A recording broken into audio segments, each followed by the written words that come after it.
অন্যতম একটি ঐতিহ্যপূর্ণ রক্ষা কালী পুজো শ্রী শ্রী শকুন্তলা কালী মাতার পুজো। 136 বছরের এই পুজোকে ঘিরে জেলা ও জেলার বাইরের বহু মানুষের সমাগম হতে দেখা যায়।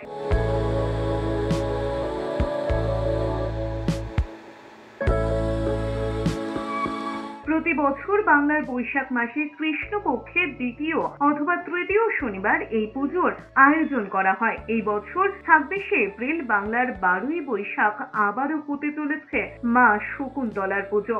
যদিও এই দিনে শুধুমাত্র শকুন্তলা মায়ের নয়, একই সঙ্গে পুজো হয় আরো বেশ কয়েকটি ঠাকুর তৈরির জায়গায় এখন একসঙ্গে তৈরি হয় রক্ষাকালী মায়ের বিভিন্ন রূপ। কথিত ইতিহাস থেকে জানা যায়, এক সময় এলাকায় কলেরার প্রকোপ দেখা দিয়েছিল।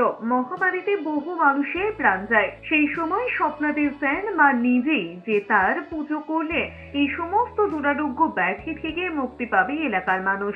আরো একটি কথিত গল্প রয়েছে, যেখানে প্রায় 1 শতক আগে এক পূজারী ইন্দ্রনাথ চক্রবর্তী পুজো করে বাড়ি ফেরবার সময় এক রাতে তিনি দেখতে পান সাদা কাপড় পরে খোলা চুলে কোনো এক রমণী রাতের অন্ধকারে হেঁটে আসছিলেন। তাকে অনুসরণ করে পূজারী আসতেই দেখতে পান সুন্দরী রমণী এক ভাগাড়ের মধ্যে থাকা অশ্বত্থ গাছের নিচে এসে বিলীন হয়ে গেলেন। ওই দিন রাতেই ওই পূজারীকে দেবী স্বপ্নাদেশ দেন ভাগাড়ে সে অশ্বত্থ গাছের নিচে যেখানে শকুনের বাসা রয়েছে তার তলায় দেবীর ঘট স্থাপন করে পুজো করার জন্য, এবং দেবীর কাছে কেউ যদি খোলা মনে কোনো প্রার্থনা করেন দেবী তা পূর্ণ করবেনই। সেই থেকেই শুরু হয় দেবী শকুন্তলা মাতার পুজো। ভাগাড়ের মধ্যে শকুনের বাসার নিচে দেবী প্রতিষ্ঠিত হয়েছিলেন বলে এই পুজোর নাম শকুন্তলা মায়ের পুজো। সেই থেকেই ঠাকুরের নাম হয় শকুন্তলা কালী। ভাগাড় ছিল, আমি জানি, যেটা আমরা গল্প শোনা আমাদের ঠাকুমাদের দাদুদের মুখে। তা ভাগাড় ছিল, ওখানে একটা বট গাছ ছিল, শগুন বসত ওখানে। সেই শগুন বসা ওখান থেকে মা ওইভাবেই ওখানেই মা তো পুজো আচ্ছারা হতো। তারপরে মা হঠাৎ একদিন ওখানে বলেন যে আমি তো থাকতে পারছি না, এরকম আমাকে একটা থাকার ব্যবস্থা করে দেয়। তখন একটা মন্দিরের ব্যবস্থা ওখানে হয়। ওই জায়গাটা মেয়ে হিসেবে ওখানে ঘুরছিল।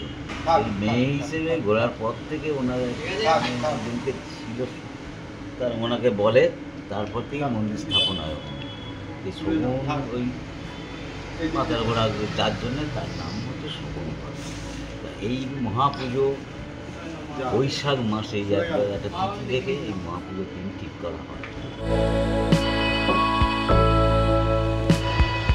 ছোট মা আছে, বড় মা আছে, এবং আরও কিছু কিছু ছোটোখাটো অনেক ঠাকুর এখানে দেখা যাচ্ছে, সেগুলোও আছে। ওই দিনে পুজো হয়, বিভিন্ন জায়গায় পুজো হয়, এবং পানিহাটি সোদপুরে ওদিকে ঠাকুর যায়, উত্তরপাড়ায় যায়, শ্রীরামপুর যায়। আমি একই দিনে পুজো আছে, প্রায় 23-24টা পুজো আছে।